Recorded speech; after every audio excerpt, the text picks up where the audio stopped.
Thank you for watching Conscious Consumer Network. The live stream broadcast is free to view. You can pause and rewind live broadcasts to catch up, or view shows at a later date by accessing our free archives of all shows. Check out our broadcast guide to see what's on. You can show your support by donating to our network support fund. Follow us on Facebook and Twitter, or subscribe to the monthly newsletter for updates. We thank you for supporting free and independent media. Hello, bonsoir à tous, c'est Céline Joyce Doué de retour comme tous les mardis soirs dans l'émission Transcendance avec une nouvelle invitée, une femme encore, en rouge, encore décidément. Donc c'est Joëlle, on va la découvrir. Salut Joëlle. Salut Céline, salut tout le monde, ravie de vous retrouver. Alors, tu es venue avec le monde derrière toi. Oui, c'est vrai. Donc, tu es venue pour faire un témoignage en fait de ton éveil vis-à-vis de l'alimentation. Et moi, en fait, étant donné que je te connais, puisqu'on est des copines à la base, hein, on peut se le dire, voilà, on va vous le dire. Moi, j'ai trouvé très intéressant en fait d'aller avec Joëlle dans certains salons du bio. Et bref, voilà, tout plein de choses au niveau de l'alimentation, des échanges, etc. Donc, on va revenir un petit peu sur qui elle est, rapidement son parcours en tout cas, rapide, et puis sur le sujet. Donc, le sujet de ce soir qui est une alimentation éveillée, puisque nous sommes dans un changement d'air, nous sommes dans une transition. Donc, à chaque fois, eh bien, que notre civilisation a évolué, on verra qu'il y a eu des modifications justement sur la manière dont on s'alimente et que c'est tout à fait normal. Donc, pour ceux qui ne savent pas pourquoi ils ne mangent plus du tout de viande, eh bien, ils ont une réponse. C'est leur éveil, tout simplement, qui vous parle de cette manière par rapport à votre spiritualité, etc. Voilà, votre rapprochement à la nature, on reviendra dessus. Donc voilà, aujourd'hui, eh bien, je vais vous poser la question d'habitude. Je ne sais pas si vous êtes nombreux, mais en tout cas, si vous l'êtes, faites-nous un petit coucou sur le chat. Voilà, n'hésitez pas encore une fois à poser vos questions. Donc c'est à droite de l'écran sur YouTube, vous pouvez nous parler. D'ailleurs, je vais vous écrire hello, salut et bienvenue. Voilà. Donc, ma question, comme d'habitude, eh bien, c'est comment vous vous êtes créé de la joie sur les 7 derniers jours. Et ma réponse va en faire sourire certains. Mais moi, je me suis créé de la joie finalement en travaillant, en organisant un séminaire sur 2 jours. Donc, bien évidemment, quand on est aligné avec sa mission d'incarnation, quand on est aligné avec qui on est, quand on est aligné avec la cohérence de notre chemin, de la fourmi avec la mission de notre aigle, on va dire, eh bien, travailler, c'est pas vraiment, on va dire, un poids. On le fait naturellement et on compte plus, en fait. On suit notre énergie et finalement, on est capable de déplacer des montagnes. Alors, je voulais vous rappeler également juste que, eh bien, cette chaîne CCN, à chaque fois j'en parle, mais les donations sont bienvenue, puisque bien évidemment c'est une chaîne alternative, donc on se débrouille par nous-mêmes pour faire vivre cette chaîne, pour être là tous ensemble. L'idée de ce soir, c'est comme d'habitude, je vais dire, t'as vu, j'avais pris un petit accent là, Joëlle, quand je parlais. Parfois j'ai un accent du Québec, là, franchement, je sais pas pourquoi je parle comme ça. Donc je vais faire sortir. Ça revient la parisienne. Ah oui, alors on rigole beaucoup dans cette émission parfois. En tout cas, ça veut bien. Voilà. Je savais que ça allait te correspondre, c'est pour ça que tu es invitée. C'est pour ça que tu m'as invitée. Voilà. C'est qu'on voit que tu n'as pas besoin de te forcer pour sourire, ça vient tout seul. C'est un entraînement derrière ça. Donc c'est super, c'est génial. Voilà. Donc, juste par rapport moi, donc à mes 7 derniers jours, donc j'ai travaillé pendant le week-end et même si j'ai fait un séminaire, eh bien je suis sortie samedi soir avec un petit peu de culpabilité, mais je voulais échanger sur ça justement parce que quand on organise des choses, eh bien parfois on va avoir tellement d'énergie que de toute façon le soir entre les 2 jours importants, on ne peut pas dormir et donc parfois ça fait du bien. Finalement j'avais une culpabilité à créer de la joie dans mon week-end parce que je devais être, j'étais en stage avec un groupe de 8 femmes, etc. C'est sérieux, c'est un investissement sur elles. Il faut avoir beaucoup d'énergie pour la transformation. Mais j'avoue que le fait finalement d'être sortie, eh bien, ça m'a libérée et j'avais encore plus de joie pour le lendemain, en fait. Donc, comme quoi, ne culpabilisez pas. Si vous sortez et vous créez de la joie vous sortez, vous travaillez et vous créez de la joie entre deux. Voilà. Alors, j'ai remarqué également des petites choses sur la semaine.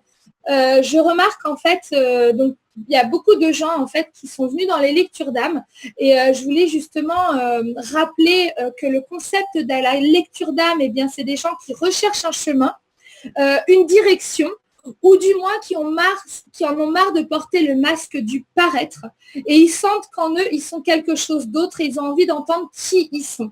Alors bien souvent, il y a des éveils complètement différents vis-à-vis du chemin que vous avez effectué jusqu'à nos jours. On va dire que je vais prendre en parallèle le chemin de la chenille, du cocon et du papillon. Et en fait, certaines lectures d'âme servent à la personne qui est venue me voir à se rendre compte du chemin chenille. C'est-à-dire que c'est le tout début de l'éveil. Et donc, c'est l'ouverture des yeux de la chenille pour qu'elle prenne conscience de qui elle est dans ce mode opératoire, du conditionnement dans la grotte dans laquelle elle est, où il n'y a pas forcément beaucoup de lumière. Et donc, moi, je suis là pour lui dire, en fait, il y a quelque part de la lumière, tu la vois peut-être pas encore, mais il faut ouvrir les yeux. Alors, c'est beaucoup moins, j'ai eu des retours et je le vois parce que je connais les gens qui viennent me voir, finalement, ils viennent me voir pour faire des lectures d'âme. Donc, en 1 heure, je les ai assez cernés. Et quand ils repartent, je ressens une énergie qui n'est pas aussi belle que certaines autres personnes quand ils partent. Alors, pourquoi ce mécanisme ? Je voulais juste faire cet aparté. C'est qu'en fait, plus vous êtes dans un mental fort qui va vouloir une réponse apportée sur un plateau en 1 heure et demie et penser que la magie, ça existe, c'est-à-dire transformer sa vie en 1 heure et demie, ça n'existe pas. Ça n'existe pas. Par contre, transformer son paradigme ou commencer de transformer le début de son paradigme en 1 heure et demie pour déjà se dire que finalement, on est dans une forme d'illusion qu'on nous a fait croire depuis le début ou qui est existante si on la valide, c'est une forme de réalité. Et moi, je réveille les gens pour leur dire, vous êtes dans tel type de réalité, voilà pourquoi vous vous êtes perdus dans cette réalité, et voilà ce qu'il y a de l'autre côté.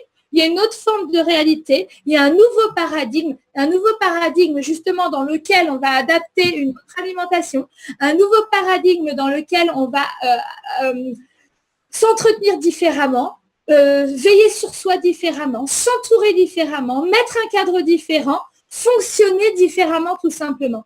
Donc j'ai remarqué que finalement, quand j'avais des bébés chenilles qui venaient comparé à une grosse chenille qui est à la porte de sa transition, comparé à une personne qui vient en forme de cocon et comparé à une forme de personne qui a déjà fait la chenille, qui a déjà fait le cocon, donc elle a travaillé sur elle pendant des années et qui est sur le starting block du papillon, eh bien la lecture d'âme sera de plus ou moins magique. C'est-à-dire que la magie vient avec la spiritualité, la connexion, les transferts d'énergie. Donc plus la personne va être ouverte spirituellement et plus la séance va être magique et plus on aura des réponses claires.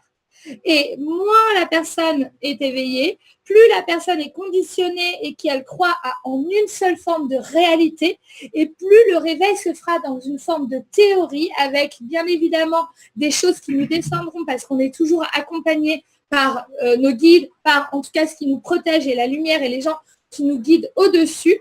Et cette personne, en fait, ça va être effectivement beaucoup plus douloureux que le papillon qui va prendre son envol, puisqu'il va falloir, elle aura un électrochoc de voir sa condition chenille et de voir finalement dans quel type d'éducation elle a été, même si elle a eu des parents sympas qui lui ont fait croire, par exemple, que elle pouvait tout faire, etc. Mais finalement, qu'ils ont adapté des mécanismes de lui foutre la trouille à chaque fois qu'elle veut faire quelque chose de nouveau. Eh bien, en fait, quand la lecture d'âme va vous donner de l'information sur l'éveil de votre ego et de votre paraître en fait. Donc du coup, on va parler peut-être plus du paraître et ensuite de la mission d'incarnation et pourquoi vous êtes ici à la base. Voilà. Il faut se rappeler également que la lecture d'âme n'est pas un jugement de ma part, mais uniquement des informations que je vous transfère. Même si elles réveillent et qu'elles font mal, je les fais dans l'amour, par amour pour vous. Voilà. Donc, c'était la chose que je voulais remettre. Désolée de faire cette petite aparté, Joël. Allez, j'avais envie de parler. Je t'en prie. Voilà. Et donc, autre chose. Donc, ce week-end, je voulais remercier les 8 femmes qui ont fait un séminaire de 2 jours avec moi. C'est des séminaires où, comme j'ai déjà expliqué, c'est la suite des gens qui veulent se passer à l'action après une séance et qui sont assez éveillés au niveau de la lecture d'âme. Ce séminaire, il comporte une prise de conscience et une réalité et des informations sur le conditionnement qu'on vit au quotidien et un conditionnement qui est présent dans nos vies depuis notre naissance.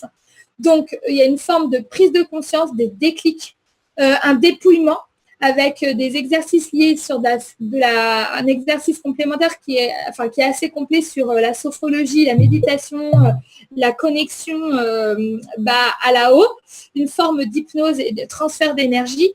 Donc ça va très très vite et on fait du dépouillement, il y a des pleurs, reconnexion à l'énergie féminine, à l'amour inconditionnel. On se prend dans les bras, c'est possible, on pleure, c'est possible, on rit ensemble les uns les autres, c'est possible. Bon, c'est quelque chose de très intense, très fort. Je remercie ces femmes d'avoir joué le jeu. Quand votre âme vient à un séminaire, elle va rencontrer d'autres âmes qui sont très certainement dans le même besoin, avec en tout cas les mêmes attentes. Et là, c'était une très forte reconnexion à justement l'énergie féminin sacré et justement à pardonner les parents et le rôle de la mère dans l'éducation. Donc, quand vous venez à un séminaire, vous n'êtes jamais là par hasard. En tout cas, ça, j'y crois très, très fort.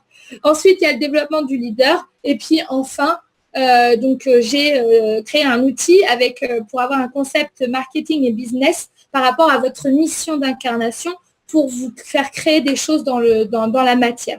Donc ça, c'est top. Il y a le début de l'intuition et le développement du 3e. Donc je voulais revenir sur ça. Merci à la joie et à l'amour que toutes ces femmes se sont données ensemble ce week-end. Le respect, le non-jugement, la bienveillance et chacun à sa place. Il n'y a aucune discrimination. Voilà. Et la dernière chose, je finirai sur ça. Je voulais rappeler aux gens qui sont très hors matière parce qu'ils sont tournés dans la richesse intérieure et qui se sont peut-être perdus parce que justement, ils ont complètement effacé le matériel. Et donc, je connais des gens qui connaissent des gens qui ont atterri SDF parce que finalement, ils ont tellement voulu se tourner vers le soi et la richesse intérieure qu'ils ont oublié des priorités matérielles. Donc, je voulais rappeler aux gens que l'ancrage matériel est importante. C'est leur sécurité avant tout, puisque je ne crois pas à la paix de l'esprit et la richesse intérieure pour aider l'autre en ayant de grosses difficultés dans la matière. Parce que ça crée des peurs, ça crée du stress. Donc, ne rejetez pas l'argent, ne rejetez pas la matière, puisque aujourd'hui, nous sommes dans un monde matière où il faut trouver l'équilibre avec le monde immatériel. Donc, c'est le but de nous tous, en fait, qui voulons être à la fois ancrés et à la fois connectés. Donc, voilà, à là-haut.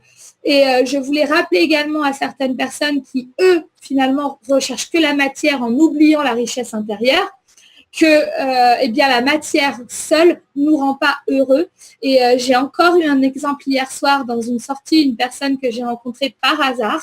Et ce monsieur, chaque fois que vous montez sur un escalator ou à chaque fois que vous montez, vous allez à l'aéroport et que vous êtes sur des tapis roulants, c'est le monsieur qui a fabriqué les mécanismes du tapis roulant ou de l'escalator. Donc, entre vous et moi, entre toi et moi, Joël, je pense que cette personne, au niveau du matériel, n'a aucun problème puisqu'il est distributeur de sa technique dans le monde entier pour des grandes boîtes comme Guinness, Carlsberg, comme tous les aéroports, des très, très gros contrats. C'est une personne très, très riche qui m'a dit d'ailleurs qu'il était parti du plus bas pour monter au plus haut. Donc, ça veut dire que même si on est pauvre ou qu'on n'est pas avec beaucoup de chance, on a quand même une chance de monter, même si c'est pas forcément évident. Et il est resté lui-même un homme humble et par expérience de vie, eh bien, je peux vous dire, j'ai été très émue parce que cette personne a parlé de sa vie personnelle. Il a perdu deux femmes dans sa vie et donc il lui manque justement cet échange, cet amour qu'on peut avoir quand on a une famille, des enfants. Et il était très, très malheureux puisque l'amour ou la santé ne s'achètent pas. Donc, j'avais envie de rappeler également aux gens qui font la course-poursuite pour avoir le maximum de matière en oubliant le côté humain, eh bien, il y aura également un décalage puisqu'on voit que l'argent contribue au bonheur mais ne fait pas le bonheur. Donc, je pense que tous ensemble derrière cet écran, ce qu'on essaie de faire, eh bien, c'est de pouvoir justement atteindre un niveau spirituel, une reconnexion à soi, tout en ayant l'équilibre du monde matériel dans lequel on s'est incarné dans cette vie et qui est autour de nous. Voilà, donc c'était important pour moi de passer ces messages. C'est toujours des petits rappels, des petites prises de conscience.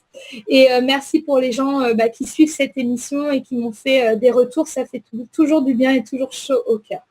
Voilà, donc on va rentrer dans le vif du sujet. J'ai invité Joëlle aujourd'hui parce que Joëlle, donc comme je vous ai dit, c'est une de mes amies. Joëlle est un exemple pour moi dans l'alimentation. Donc elle échange ses conseils volontiers quand on lui pose des questions et je me suis dit, écoute, moi j'ai envie de t'inviter ce soir pour que tu puisses donner tes conseils. Toi qui t'es débrouillé par toi-même sur ce chemin de l'éveil de l'alimentation et justement que tu puisses nous partager des petites choses qui sont importantes justement quand on s'éveille et qu'on veut garder un aspect physique, en tout cas quand on veut donner de l'amour à son corps puisque l'alimentation fait partie de l'éveil. Donc Joëlle, je te laisse te présenter et puis nous parler un petit peu de pourquoi ce chemin de l'éveil sur l'alimentation. Alors, Joëlle, une amie de Céline, donc merci à toi de m'avoir poussée à en parler. Ce qu'il faut le dire, moi je me disais, mais bon, pourquoi en parler? Quel est l'intérêt? Parce que c'est quelque chose qui aujourd'hui fait partie de mon quotidien, de mon hygiène de vie. C'est quelque chose qui ne demande pas un effort et c'est vraiment le message que je veux en tout cas faire passer ce soir, c'est que avoir une alimentation éveillée, contrairement à ce qu'on croit, c'est pas quelque chose qui demande des sacrifices ou un effort ou vivre dans une contrainte inconsidérable. Au contraire, c'est choisir. C'est pour une fois vraiment choisir et ne pas subir. Alors, moi, qui je suis? Je suis ce que tu vas appeler un papillon ou je suis au stade papillon, donc je suis en train de, je vais dire ça, j'adore cette phrase, je suis en train de devenir ce que je suis. Ouais. Donc je chemine. Ce que j'aime dans la vie, c'est la créativité, voyager, l'aventure, d'où la carte du monde derrière moi d'ailleurs. Le monde, échanger, discuter et surtout tout ce qui tourne autour du préfixe co, c'est-à-dire co-créer, co-innover, voilà. Partager, changer, apprendre de tout un chacun et puis aller vers du mieux-être. Comme on parle de bien-être, mais vraiment aller vers du mieux-être.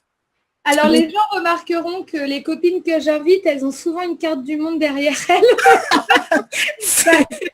On n'est pas copines par hasard. On se rejoint sur le fait de voyager, l'ouverture et justement apprendre les différences et continuer à se cultiver de ce qui ne nous ressemble pas. Exactement.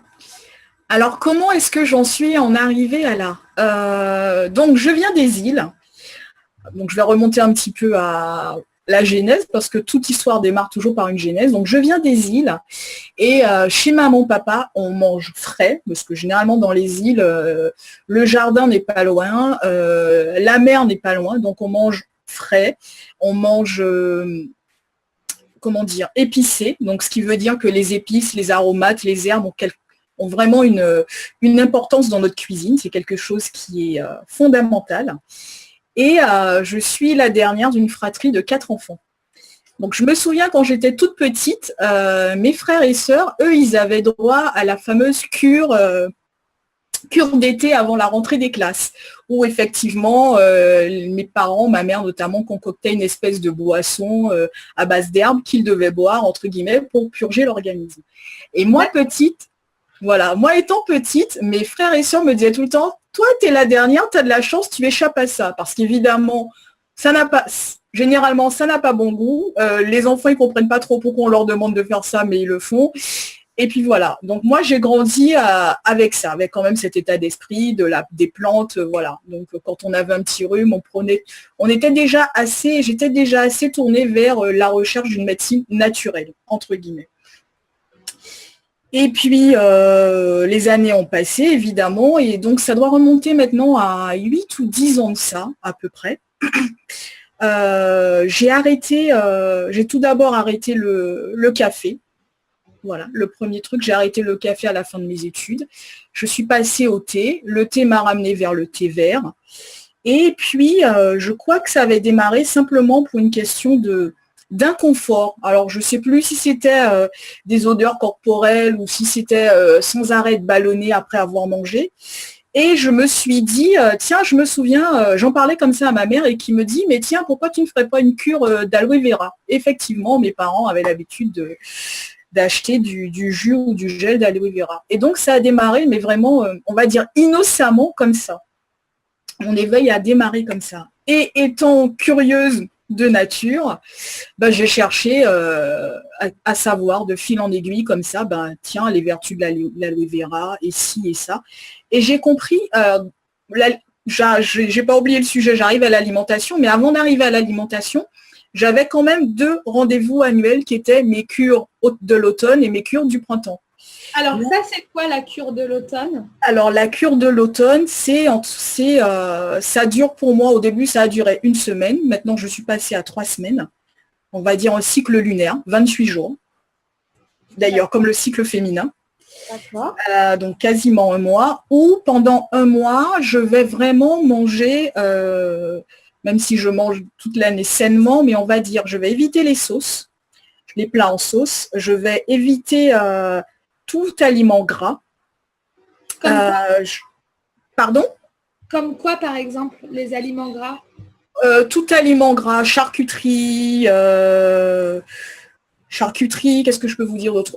Fromage, mais le fromage riche, pas le fromage sec, enfin tout, voilà. Et même, je veux aller plus loin. Aujourd'hui, je supprime carrément toutes les protéines animales. Donc, effectivement, j'ai une alimentation végétarienne vraiment végétarienne à 100% pendant 1 mois. D'accord. 2 fois par an. Et donc, tu conseilles un mois, par exemple, pour l'automne, il y a un mois de prédilection que tu as. Moi, je fonctionne. Les amis, que quand vous appelez en mars, il me semble oui, en mars et octobre. Quand j'appelle Joël en mars, elle n'est pas disponible pour aller au resto. C'est Joël, où es-tu?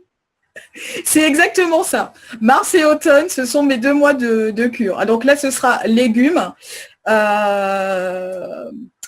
féculents complets. Et puis, comme je disais, suppression de protéines animales, suppression de tout aliment, on va dire, industriel, c'est-à-dire pas de plats préparés, pas de pizza, enfin voilà, tout ce genre de choses. Donc vraiment une alimentation donc ce qu'on remarque, c'est qu'au début, tu es parti de je le fais pendant 1 semaine, et ensuite, progressivement, exactement. Tu l'as amené à 3 semaines. À 3 semaines. Alors, pourquoi je l'ai amené à 3 semaines? D'une part, ça a été la connaissance. C'est-à-dire, quand tu parles de progressivement, j'ai cherché des informations. Et j'ai démarré, effectivement, je disais, par les cures, mais tout le reste de l'année, j'avais une alimentation, normale, comme avant.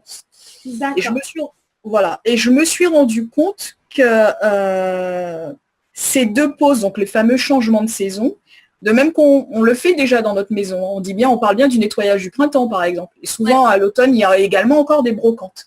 Donc toi, c'est le nettoyage à l'intérieur en fait. C'est le nettoyage à l'intérieur.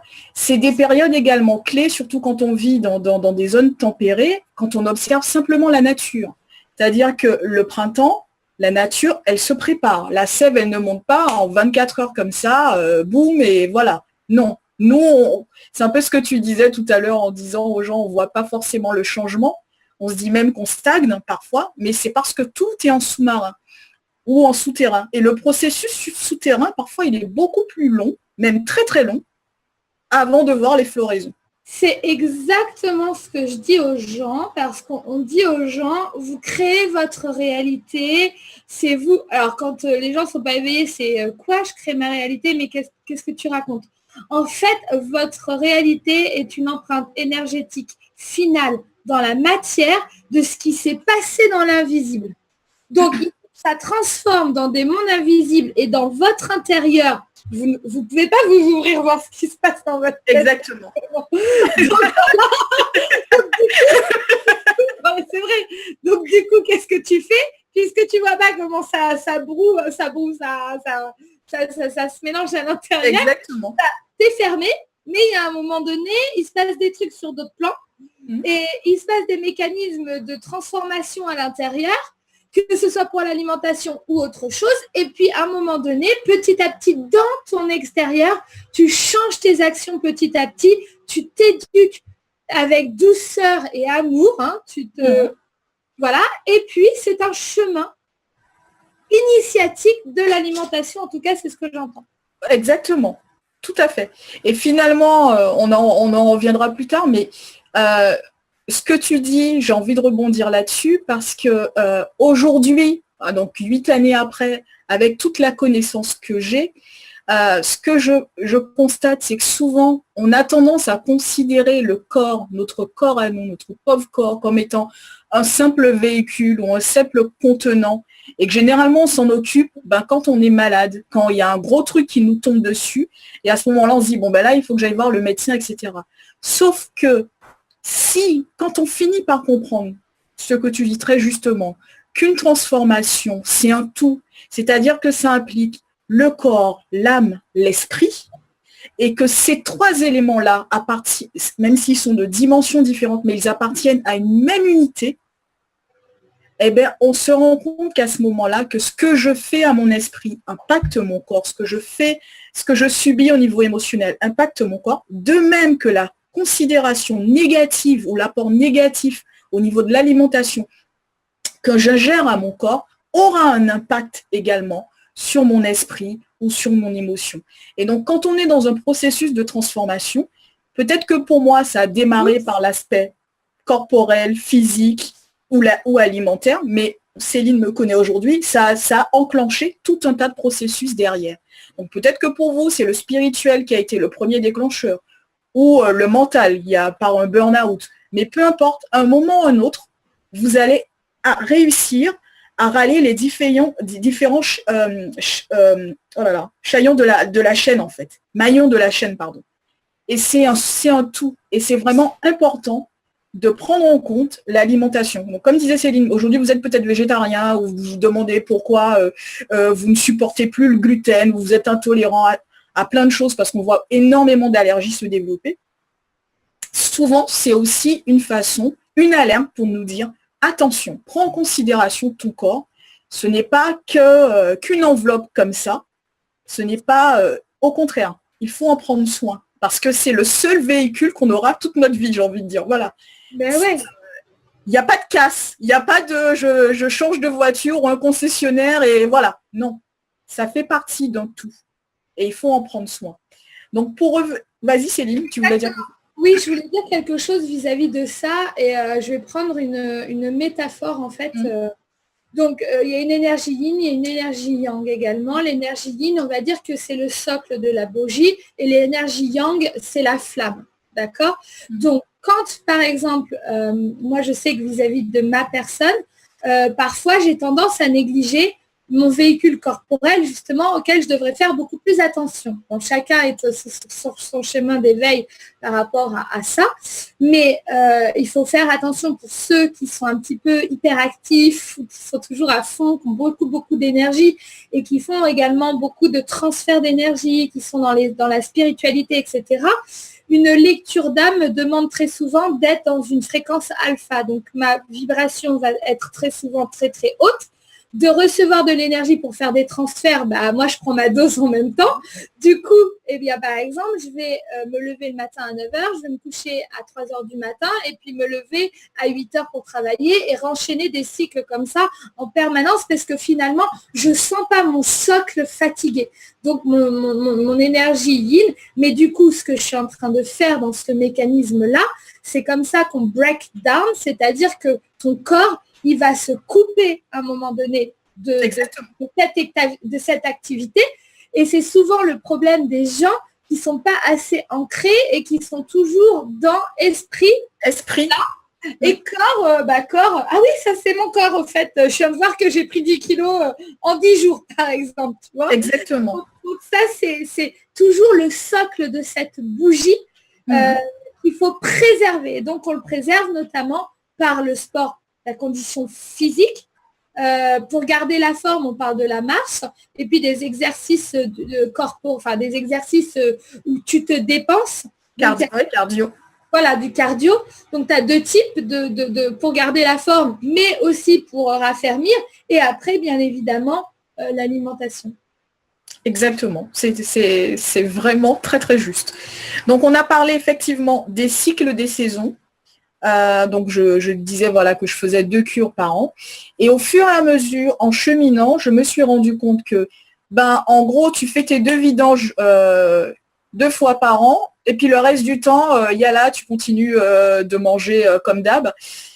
Et je me suis dit, ouais, mais non, mais là, il y a peut-être un truc à faire. C'est-à-dire, c'est pas parce que tu as tes 2 vidanges ponctuelles que ça signifie que tout le reste du temps, ton corps, il peut emmagasiner toutes les toxines ou tous les détritus entre guillemets que tu veux le faire ingurgiter. Et tu vois, ça va te faire le lien avec ce que tu dis justement. En novembre 2014, je me suis fracturé le pied. Et d'ailleurs, c'est incroyable parce que c'est en 3 semaines, je me suis fait mal 2 fois au même endroit. 3 semaines avant, je m'étais fait une entorse simple, banale, cheville droite. 3 semaines après, entorse grave, plus fracture du pied. Et là, immobilisme, voilà. Et donc, pour être en résonance avec ce que tu dis, même moi, ce que j'avais déjà commencé à appliquer au niveau de l'alimentation, je considérais mon corps à ce moment-là, je me rappelle très bien au moment d'être tombée, ce jour-là, je ne voulais pas y aller, je suis tombée à l'escalade. Ce jour-là, je ne voulais pas y aller parce que je me disais, je suis fatiguée. Et je me suis dit, bon, c'est un prétexte, tu y vas quand même. J'ai poussé mon corps. C'est vraiment ça. J'ai poussé et là, en résonance avec ce que tu dis, il a cassé. Parce que là, il m'a dit, je ne suis pas qu'un exécutant. Moi aussi, j'existe. Moi aussi, j'ai ma part. Et là, moi, je te dis, tu vas trop loin. Stop. Oui. Exactement. Et suite à cette fracture, j'ai vraiment retravaillé sur mon corps, repris conscience de qu'est-ce qu'il y a à l'intérieur, qu'est-ce qui ne va pas, quelle émotion qui véhicule en moi, etc. Et ça m'a conduit quelques mois plus tard, donc en mars 2015, comme d'habitude, mon rendez-vous ponctuel de cure, mais je suis allée plus loin. Pour la première fois, j'ai fait ce qu'on appelle le nettoyage du foie du Dr Clark. La méthode est indiquée sur YouTube ou sur Internet. Donc c'est Clarke. Exactement, c'est Clark, donc C-L-A-R-K-E. C'est le nettoyage du foie, voilà, du nettoyage du foie et de la vésicule biliaire. Et au-delà de ça, le foie, tu rappelles que en fait le foie c'est l'organe qui va broyer. C'est l'émonctoire. En fait, c'est qui va dégager toutes les toxines. Donc il y a des moments donnés, ce que j'ai appris moi avec mes allergies, c'est que si ton foie a trop de toxines, en fait, tout ce qui va arriver de nouveau, il va le rejeter et il va dire c'est une allergie, donc du coup tu vas avoir des réactions. Voilà. Alors je vais effectivement un peu de biologie. On a plusieurs, mais les 3 émonctoires, c'est-à-dire nos organes filtres vraiment. Ouais, voilà. Les plus importants sont le foie, l'intestin, et celui qu'on oublie souvent, et c'est l'organe le plus important, c'est la peau. C'est la peau parce qu'à travers la peau, effectivement, la peau respire, la peau transpire. Donc la peau observe beaucoup de choses. Alors si vous utilisez l'aromathérapie, par exemple, on vous met une goutte d'huile essentielle et pourtant elle aura un impact si elle doit guérir quelque part. Donc la peau, c'est tellement un émonctoire très important. Et très justement, si on fait le parallèle avec l'émotion, le foie, c'est également l'organe de la colère. Ah, d'accord. Ok. Le foie, voilà. L'intestin est aussi très lié au cœur. Donc, je ne sais plus trop à quoi il est lié également, mais le cœur, on sait que c'est le... En fait. Pardon ? L'intestin, c'est le deuxième cerveau, en fait. Oui, c'est le cerveau de l'émotion, l'intestin global. Donc, quand tu vois, tu as des gens qui sont minces, par exemple, mais qui ont une intelligence émotionnelle très développée, une hypersensibilité. Donc, du coup, ce qu'ils vont vivre, les émotions qu'ils vont vivre et puis les choses qu'ils vont ressentir sur d'autres plans, malgré les mots qui peuvent être employés, eh bien, ils vont avoir, par exemple, une bouée à la place du ventre, parce que le ventre va faire protection, alerte, s'ils sont dans un environnement qui ne leur convient pas. Qui ne leur convient pas, tout à fait. Bon, parce qu'il protège, en fait. Voilà. Tout simplement. C'est ça. Exactement. Et donc, à ce moment-là, j'ai également fait, donc, je disais, le nettoyage du foie et j'ai entamé mon premier jeûne. Ah, sur combien de jours ? Alors, au début, je m'étais fixé un petit challenge. Je m'étais dit 3 jours. D'accord. Et finalement, j'ai tenu 6 jours et demi. D'accord. Et donc ça, tu le fais combien de fois par an ? Et donc, maintenant, le jeûne, effectivement, c'est rentré en moi. Et donc, je le fais pareil. J'essaye de le faire 2 fois par an. Donc, toujours au printemps et à l'automne. Donc, ah oui, toujours dans le même mois, en fait. Donc, dans tes cures, en fait, de l'automne et du printemps, tu vas inclure un jeûne que tu avais commencé par 3 jours. Voilà. Aujourd'hui, tu es à 6 jours et demi. Ok, d'accord. Voilà. Donc, on parle également de ce qu'on appelle le prana. Le prana, c'est se nourrir de l'énergie. De l'énergie, de la respiration. C'est voilà. Ouais, c'est ça. Ok. Exactement. Donc, pour revenir également, c'est bien, tu fais la transition avec le prana. Il y a autre chose aussi qui a complété ma connaissance au niveau de l'alimentation. Oui. C'est l'Ayurveda. Donc, le yoga m'a conduit à l'Ayurveda. L'Ayurveda, c'est la médecine indienne. Il y a également le taoïsme, donc qui est l'équivalent en médecine chinoise, en fait. Okay. Et ça m'a conduit à comprendre, à m'intéresser du moins et à comprendre finalement comment mon corps au niveau digestif, comment il fonctionnait. C'est une question que je ne m'étais jamais posée. Et en fait, j'ai compris que la digestion se décomposait en 3 étapes. D'accord. Alors, on a l'ingurgitation, donc simplement les aliments, quand on mange, on ingurgite. On a ensuite l'assimilation, donc c'est les aliments qui sont digérés, dissociés, c'est-à-dire le corps va récupérer les vitamines, va récupérer les sels minéraux. L'assimilation, en fait, c'est un peu, on va dire, le tri, quoi. Oui, tout à fait, c'est le tri. Et voilà, j'assimile. Et puis ensuite, donc la dernière phase, une fois que j'ai assimilé, que j'ai fait le tri, j'évacue, donc l'élimination. Et ce qui est intéressant également, c'est de savoir que ces 3 étapes, chaque étape dure 8 heures, ce qui revient à 24 heures, ce qui revient à notre journée, à nous. Et notre journée à nous, c'est quoi normalement, la journée d'un adulte? Ce serait normalement 8 heures de sommeil. On peut dire, grosso modo, 8 heures de travail et 8 heures d'activité ou familiale, amicale, enfin voilà, toutes les autres. Donc finalement, on finit par comprendre que, j'ai envie de dire, notre cycle à nous, il est quand même bien fait. Sauf qu'on avait oublié, et puis non seulement il est bien fait, mais il est quelque part, il correspond au cycle de la digestion. Effectivement, on mange, on assimile, on élimine. Quand on finit par comprendre ça, on se rend compte que, je pense, toutes les personnes qui assistent à l'émission aujourd'hui, comme toi Céline, depuis tout petit, on nous a toujours appris la fameuse image, le matin il faut que tu manges comme un roi, le midi il faut que tu manges comme un prince, et le soir comme un mendiant. Ouais. Sauf que les fameux 3 cycles prônés par l'Ayurveda, partent sur des horaires différents. C'est-à-dire que en Ayurveda, la phase d'ingurgitation commence quand le soleil il est à son zénith, donc à midi. D'accord. Et donc va se terminer 8 heures plus tard à 20 heures.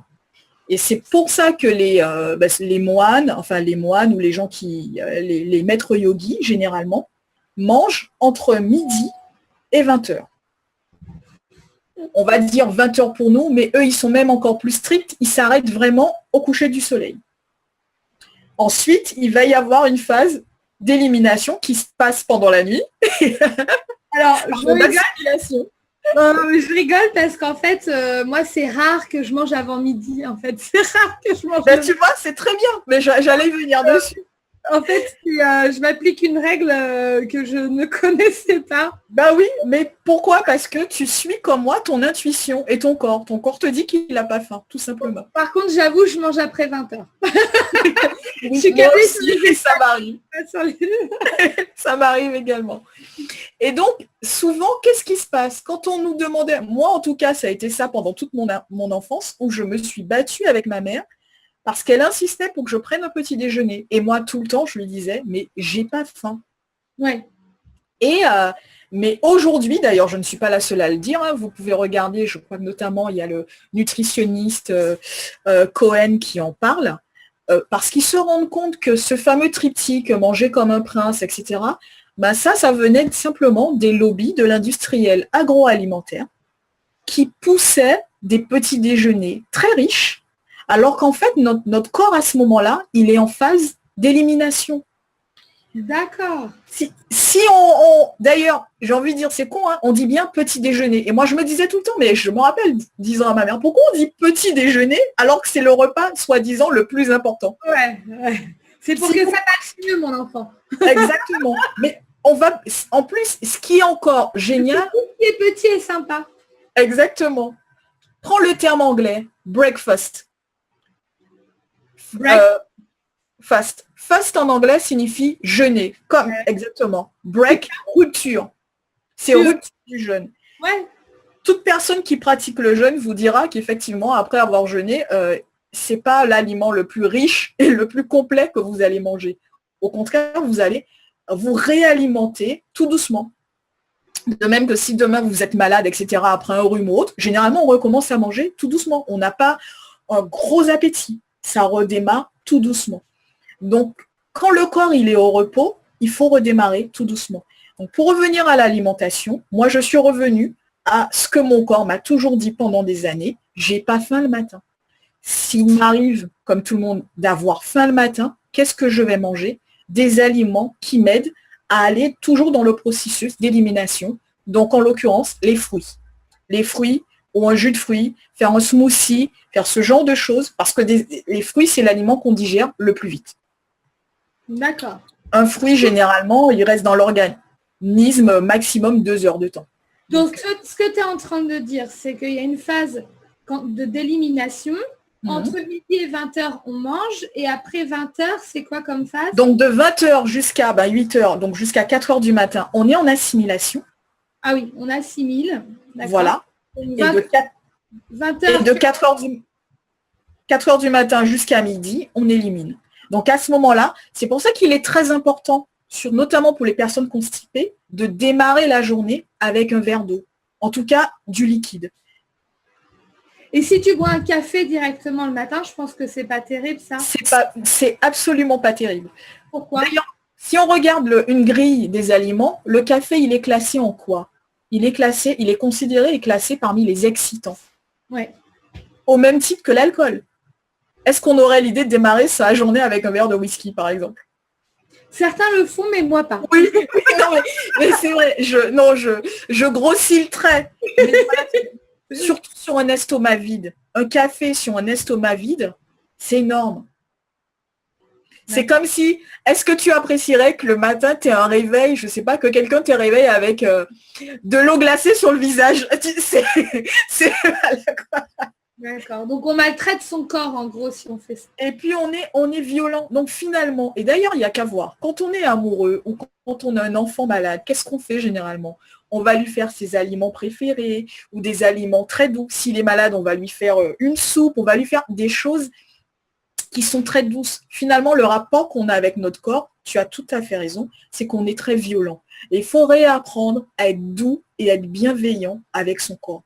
Et être doux et être bienveillant avec son corps, c'est déjà répondre simplement à un cycle de la nature. Donc, manger les aliments qui poussent, les aliments de saison, j'ai envie de dire. Voilà, tout simplement. Là, aujourd'hui, on est en plein été. Qu'est-ce qui se passe? On a beaucoup de soleil, on a des aliments gorgés de soleil, donc gorgés de vitamines, gorgés de sucre.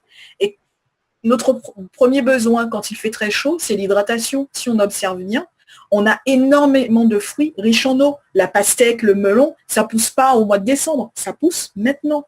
Pourquoi? Parce que c'est ce dont on a besoin. Ouais. Si on prend justement l'exemple de décembre, l'hiver, on a besoin de vitamines, c'est là qu'on retrouve les agrumes. Les agrumes, ça nous booste en vitamines. Justement, vitamine C, c'est ça qui va nous doper. C'est en décembre qu'il y a tous les rhumes, tous les microbes, toutes les gastro. Ben justement, on a besoin de ce type de vitamines pour combattre. En fait, quand tu parles de tout ça, c'est marrant parce que j'ai une forme de colère en fait qui vient en moi. Cette colère, c'est une fois encore, et comme je le dis, on fonctionne sur des valeurs inversées de l'humain. De l'humain. Et pour engraisser encore certains lobbies ou certaines personnes qui pensent productivité, puisque si on te fait marcher à l'envers, on te rend malade. Et si on te rend malade, on te vend des médicaments. Et si on te vend des médicaments, et ainsi de suite. Et ainsi de suite. Donc, on est toujours dans l'inverse de qui on doit être et ce qu'on doit faire. Et dans des process marketing où on va dire il faut manger comme ci et comme ça pour consommer et t'engraisser comme une vache. On voit que ce que ça fait sur les corps, notamment aux États-Unis dans la surconsommation. Exactement. On voit l'obésité arriver à grands pas en Europe. Et en fait, comme d'habitude, en fait, il faut toujours aller à l'inverse de ce que le marketing te dit, quoi, en quelque sorte. C'est exactement ça. Et tu vois, on est dans... Ton émission est basée sur la transformation de soi. Et moi, plus j'avance dans ce cheminement de transformation, plus je me dis que je reviens à moi, en fait. C'est vrai qu'on a l'impression que se transformer, le mot veut ça, c'est-à-dire que c'est devenir quelque chose d'autre. Non, ça revient à devenir qui on est intrinsèquement. C'est juste que c'est des choses qu'on a complètement oubliées, avec lesquelles on a été complètement déconnectés. En fait, j'ai appelé mon émission Transcendance parce que ça transcende. Ouais.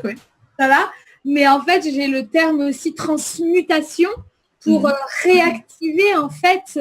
Et c'est ce qu'on fait dans tous les métiers, tous les gens qui nous regardent, qui sont pour la bienveillance et dans l'éveil de notre prochain par rapport à ce qui l'intéresse dans la vie de manière innée naturellement. Toi, c'est sur l'alimentation et et je sais que tu n'as pas forcément eu le diplôme de XY école, mais je sais que tu es dans l'expérimentation de ce que tu es en train de me dire et que ça fonctionne sur toi.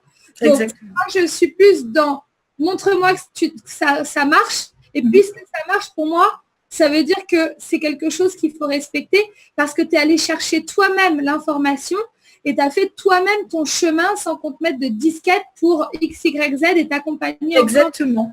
Chose d'autre. Donc c'est de la transmutation, c'est de la transformation, c'est reconnecter en fait à notre potentiel humain.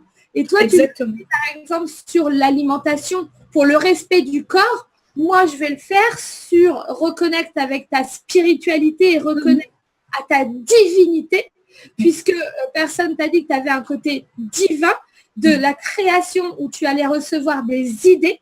Donc, je donne bien les idées et les pensées. Les pensées, ce sont des choses que tu vas créer par ton mental. Il faut réfléchir et dépenser de l'énergie pour ça.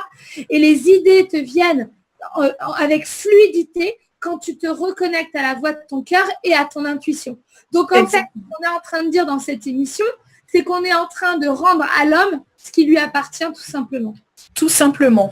Et je rebondis exactement sur ce que tu dis. J'ai appris, mais pas plus tard qu'il y a 2 jours, je suis tombée sur un article disant que les créatifs, les personnes créatives, pourquoi elles avaient absolument besoin d'être connectées avec la nature. Et voilà. Donc, je me suis dit, voilà, la boucle est bouclée. Moi, au début, je vous ai raconté mon parcours, j'ai été appelée à ça. Pourquoi je me suis intéressée à ça au début, je me suis dit, ça m'est venu comme ça, c'est inné, c'est comme ça, j'ai suivi le fil. J'ai juste pas rejeté. Mais effectivement, aujourd'hui, je fais un lien avec ça. Parce que mentalement et émotionnellement, j'ai compris que j'étais quelqu'un de créatif. Et aujourd'hui, je fais le lien avec ce besoin d'être bien dans mon corps, de lui apporter de la bonne énergie, de la bonne source d'énergie. Et là, je vais compléter sur ce que tu dis par rapport à la spiritualité.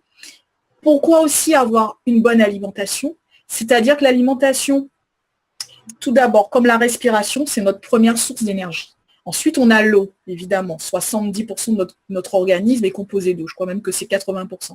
Puis vient l'alimentation. Si cette source d'énergie, elle est toxique, elle est pourrie, il est tout à fait normal qu'au fil du temps, elle ait un impact négatif, tout d'abord sur notre corps physique, mais notre corps mental et également notre corps spirituel. Donc, si on veut, plus on veut, entre guillemets, se purger et, entre guillemets, se nettoyer des toxines et des toxiques qui nous polluent, on va dire intellectuellement, mais physiquement également dans le monde dans lequel on vit, plus on comprend qu'il est nécessaire d'avoir une source d'alimentation la plus saine possible, parce que notre énergie à ce moment-là, elle sera la plus saine possible. Et donc, quand on parlait tout à l'heure d'émotion, parfois c'est l'émotionnel qui peut souffrir. Donc justement, choisir l'aliment, on parlait du foie, si on revient au foie par exemple, un exemple tout simple, tiens, mon foie, il souffre. Donc effectivement, je peux travailler sur l'émotionnel, ça peut être la colère. Donc je fais un travail sur moi pour comprendre quelle est l'origine de cette colère et puis je fais en sorte de m'en séparer, de l'expulser. Mais ce qu'il faut comprendre, c'est que oui, la cause, elle est émotionnelle, mais le foie physique, il souffre. Il souffre, il est atteint. Donc l'alimentation va nous permettre au moins de soulager ce foie, de lui dire, écoute, j'ai compris que tu es en souffrance et je te fais du bien. Donc, je vais commencer par te nettoyer, ça peut être le nettoyage du foie, ou je vais continuer par t'apporter, je pense notamment à l'herbe qui est l'herbe magique pour le foie qui s'appelle Desmodium. Donc, faire une cure de Desmodium, par exemple, qui va nous permettre, justement, on va l'apaiser, on va le purger, on va le nettoyer, et puis l'organe physique, lui, va pouvoir refaire son travail de filtre, parce qu'à la base, c'est ça. Et si on ne comprend pas ça, le foie, à un moment, il va dire j'en peux plus. Qu'est-ce qu'on fait? On a une cirrhose, on a toutes sortes de problèmes. Ou alors, puisque notre organisme est intelligent, il fonctionne sans nous. Comme tu disais, on disait tout à l'heure, l'intestin a beaucoup plus de cellules que le cerveau. C'est l'intestin qui va prendre le relais. Et puis ensuite, on va se retrouver avec des problèmes gastriques, des problèmes de constipation, de scie, d'allergie, etc. Et on a l'impression que tout part en vrille à l'intérieur. C'est exactement ce qui se passe. Tout ça parce qu'il y a une première alerte au début qu'on n'a pas écoutée, qu'on a laissé glisser. Donc l'alimentation, certes, ça permet de soigner, mais le mieux, c'est surtout de l'utiliser en prévention. Si finalement, tout au long de l'année, on a une hygiène de vie, comme je disais, pas stricte, mais simplement après les fêtes, on sait qu'on a beaucoup bu, on a mangé beaucoup d'aliments gras. On se dit, bon écoute, mon petit corps, tu m'accordes un break pendant 15 jours, je fais des folies, mais à partir de janvier, je reviens à toi et je te promets de t'apporter des aliments qui vont te permettre de te nettoyer, qui vont te permettre, entre guillemets, qui vont te demander moins d'énergie en termes de digestion, et là, tu vas te reposer. Donc, c'est toujours une question d'équilibre, comme tu disais, entre l'émotionnel, le spirituel, etc. C'est des vases communicants. Exactement. C'est toujours, en fait, tu ne peux pas miser dans un seul truc pour avoir un résultat. Il faut t'attendre à te transformer. Te transformer, c'est te changer te demande des efforts, puisqu'il va falloir changer ses habitudes. Donc, ce n'est pas évident pour tout le monde.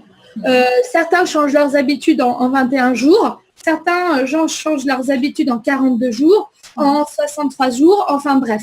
Donc, juste pour dire que déjà, moi, ce qui est important dans cette émission, c'est déjà faire comprendre, en fait, et c'est ce que j'adore avec les zèbres, c'est ce que j'adore avec les gens qui sont ancrés, mais qui ont de l'humanité, donc qui sont à la fois dans la matière et à la fois là-haut. Quand je dis là-haut, c'est reconnecter à l'humain, en fait.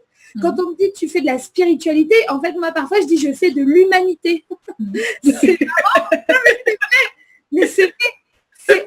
Là, ce qu'on est en train de dire, on se reconnecte à l'humain, en fait. C'est les éveilleurs de conscience, ils te reconnectent à qu'est-ce que tu es à la base. Et toi, tu as été chercher dans la nature, tu as observé les mécanismes de la nature où tu as fait un lien en te disant, mais nous, on est quoi en fait? On est des individus sur cette terre, nous sommes les enfants de cette nature. Donc forcément, ce qu'on voit dans la macro de cette nature, c'est ce qu'on voit dans la micro de notre nature. Exactement. À nous. Tout simplement. Donc là, ce que tu es en train d'expliquer, c'est finalement, on n'est pas en train d'avoir un discours de manger ça, faites ci, faites ça en donnant des ordres sans mettre de cohérence. On explique un schéma logique. Donc, on est parti de l'œil de l'expert dans la nature. L'expert de Joël, la petite Sherlock Holmes, Joël, elle est partie chercher des informations de la nature. De la nature. Qu'elle a repris et elle s'est dit, mais attends, moi, en tant qu'être de la nature, quand je lis comment mon fonctionnement, mon mécanisme, qu'est-ce qui se passe, eh bien, je vois que finalement, ma terre-mère, Gaïa, comme on le dit, c'est pas prier pour notre terre-mère Gaïa, c'est de comprendre que Gaïa, c'est vraiment ta maman. Pourquoi? Parce qu'en fait, le mécanisme qu'elle te montre et ce qu'elle te produit par rapport à là où tu es, va nourrir et contribuer aux besoins que tu as à telle période de l'année et exactement aux besoins de ton mécanisme.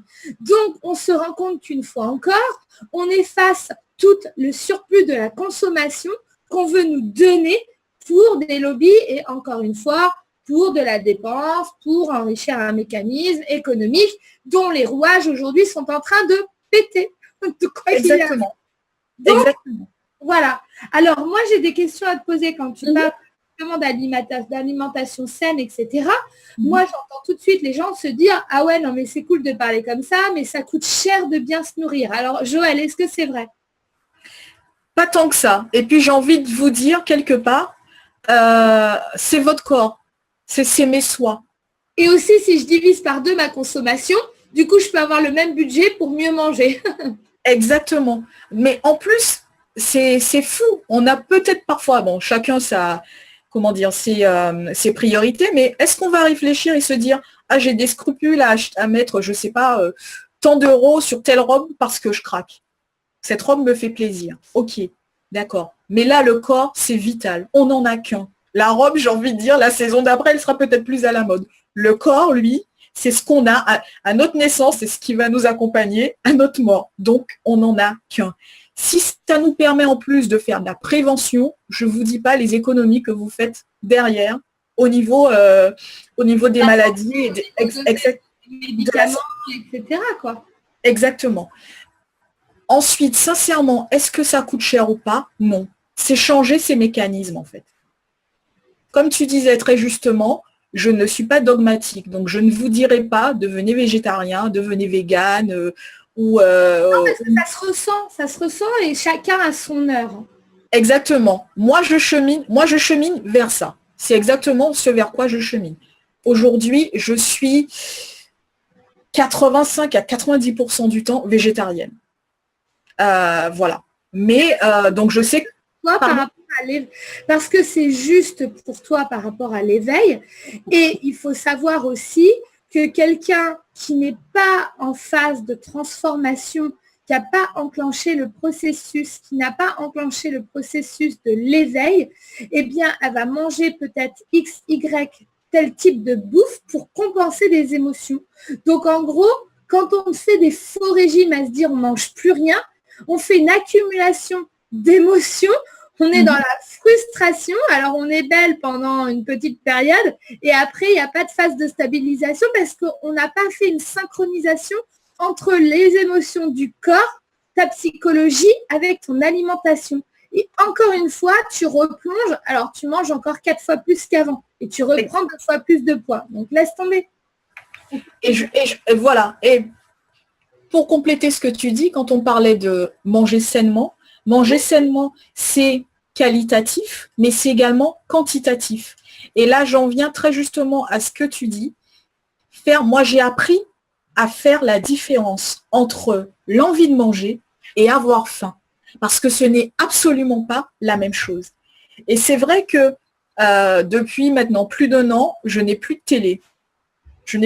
Mais juste avant de ne plus avoir, c'est un choix perso pour autre chose, mais juste avant de cette coupure, je m'étais rendu compte, quand j'étais en phase de détox, du nombre de publicités alimentaires, surtout quand on est en phase de détox, dont on est bombardé toute la journée. Alors je me dis, les pauvres enfants en plus qui sont là hyper réceptifs à tout ce qu'ils voient comme image, c'est tout à fait normal qu'on crée les futurs obèses de demain. Et c'est tout à fait normal qu'ils aient envie que de junk food, comme on dit, de McDo, de pizza, de choses comme ça, parce que manger qualitativement, le vrai goût des choses, ça, on l'a complètement oublié. Bah On oui. sait plus ce que c'est. Et donc, manger sainement, comme pour finir là-dessus, quand tu me disais, est-ce que ça coûte cher? Aujourd'hui, non. Alors, je fais attention aussi maintenant à tout ce qui est bio, parce que malheureusement, dans la vie, ça a été aussi récupéré par des lobbying. Donc aujourd'hui, le bio, c'est hyper tendance, c'est hyper ci, c'est hyper ça. Généralement, moi, je vais plus au marché, si j'ai l'occasion. Sinon, il y a des coopératives, entre guillemets, de maraîchers. Il y a des magasins comme ça, et voilà. Et puis, j'achète à la semaine, parce que justement, ça ne sert à rien d'acheter en trop grande quantité. C'est une pratique qui me vient de l'Ayurveda aussi. Au début, je trouvais ça hyper compliqué, mais manger le plus frais possible et faire en sorte de cuire ces aliments le moins longtemps possible pour qu'on garde le plus de vitamines quand on les ingurgite, tout simplement. Alors par contre, justement, il y a des gens qui mangent du cru, etc. Oui. Après, il faut écouter son corps. Mhm. Comme tout à l'heure, tu l'as dit, en fait, tu as dit en fait que tu avais des sentiments d'inconfort au tout début de cet éveil alimentaire. Et du coup, c'est en écoutant ton corps que tu as transformé l'alimentation. Alors pour certaines personnes, le cru, ça va aller, mais pour d'autres, ça va être très nocif pour leurs intestins. Voilà, donc il y a des gens... il faut s'écouter. Je veux dire, il n'y a pas une recette, une formule. Une recette miracle, exactement. Ça va être votre recette et c'est ce que je dis à chaque fois. Ici, dans cette émission, le but, c'est de vous donner des outils et après, avec ces outils, vous allez créer votre propre recette parce que vous êtes un individu unique. Moi, par exemple, j'arrêtais pas de manger des salades pour maigrir ou je me disais, je mange des crudités, etc. En fait, ça m'est pas du tout recommandé. Donc, par rapport à mon profil, ça va être plus des légumes cuits. Mais voilà, encore une fois, chacun, légumes cuits, vapeur, le moins longtemps possible, comme tu as dit, pour garder un maximum de choses. Mais encore une fois, il y a aussi un régime très bon avec les régimes liés à ton groupe sanguin. Et on va voir qu'il y a des choses où on va te dire, faut surtout pas manger ça. Et à côté de ça, au niveau de ton groupe sanguin, c'est ultra positif, ça ne te fait pas de dommages, comme je pense aux cacahuètes par exemple pour le groupe A. Le groupe, tu vois, j'étais hyper surprise. Et à côté de ça, le groupe sanguin A, la viande que tu peux manger, c'est que de la dinde ou du poulet. La viande rouge est déconseillée. Enfin, en fait, c'est un mix de tout. Donc voilà, plus les intolérances. Et aujourd'hui, je vais reparler du docteur Henri Joyeux. Mais lui, aujourd'hui, il est en train de dénoncer la merde qu'on met dans les vaccins. Exactement. Et qui sont en train de saboter l'humain et nos capacités au niveau du cerveau. Il y a du métal dans des vaccins. Enfin, c'est honteux. C'est absolument honteux. Et il y a des gens qui ont fait beaucoup de vidéos sur ça. Donc, j'ai envie de dire, c'est important tout simplement d'écouter son corps et de voir à quoi on réagit. Et le gluten contiendrait des choses, donc je n'ai pas envie de trop de m'étaler parce que je ne suis pas une experte sur ce. Mais en tout cas, dans le gluten, il y aurait des nanotechnologies qui collent des particules sur nos intestins qui sont très dangereuses, en tout cas sur du long terme. Moi, je vois par exemple sur mon mécanisme à moi, le gluten ne tient plus. C'est-à-dire que mon mécanisme le rejette carrément. Alors, ça fait mal au cœur, surtout quand on est une fan de pizza et de pasta. Et vous trouvez, j'ai envie de dire, d'autres habitudes, puisque il vaut mieux peut-être faire la course sur un long run que de tout griller et tout de suite, quoi. Voilà. Très juste. Et comme tu disais par rapport au régime crudivore en l'occurrence, c'est-à-dire ceux qui mangent cru, je le disais précédemment, je n'ai pas de chapelle. Il faut revenir à soi et puis il faut se dire simplement, c'est un cheminement. Aujourd'hui, je sais que dans X mois ou dans X années ou peut-être dans X semaines, je suis sûre que je serai végétarienne et ensuite peut-être plus. J'en sais rien. Oui, on ne sait pas en fait. Il faut juste accueillir quand ça vient. Je pense. Mais c'est exactement ça. Il faut accueillir les choses comme elles viennent. Il ne faut rien faire dans la contrainte parce que même votre corps à ce moment-là, il vous en voudra. Vous allez vous créer une frustration, vous allez vous créer un autre problème. Alors que dans ce cas-là, il vaut mieux faire comme moi. Moi maintenant, la viande, je la consomme quand je vais au restaurant et à l'occasion de fêtes. Et c'est tout. Le reste du temps, chez moi, je n'en consomme pas. Et c'est vrai que avec la créativité, ça m'a permis de créer de nouveaux plats et de découvrir de nouvelles saveurs et de m'éclater au niveau de la cuisine. Mais oui, mais c'est toujours, en fait, c'est vraiment ça. En fait, il faut forcer personne et il faut aller à son rythme. Et c'est ce que je dis aux gens quand ils me disent oui, mais voilà, moi j'aimerais avoir le don d'ubiquité que tu as, ou alors j'aimerais. Moi, j'en suis pas à ton niveau, Joël. Toi, au niveau de la spiritualité, t'en es pas. On sait toutes les deux que, en tout cas, chacune est sur un chemin. Et je fais cet exemple entre toi et moi pour que les gens puissent réagir de la même façon. C'est-à-dire que puisque toi, tu es avancé sur ce chemin et moi peut-être sur l'autre, le jour où tu voudras avancer sur le mien et moi sur le tien, eh bien, on s'écoute mutuellement et on se tient par la main pour s'aider à évoluer vers quelque chose qui va appartenir donc à une nouvelle ère, puisque notre civilisation aujourd'hui est en révolution, est en évolution, et voilà. Donc, c'est quelque chose de sain et qui va venir tout naturellement aux gens par rapport à leur éveil spirituel. Alors, moi, je suis allée, donc on va encore rester, si tu as le temps, une petite dizaine. Bien sûr. On a un petit peu débordé, mais le sujet est intéressant et j'espère que ça intéresse tous les gens qui nous regardent en direct. Si vous voulez nous poser des questions, encore une fois, je relance le chat. Donc, n'hésitez pas à nous faire un coucou, nous dire que vous êtes là, ça nous ferait toujours plaisir. Donc, ce que je voulais dire, eh bien, je suis partie donc avec toi sur un salon.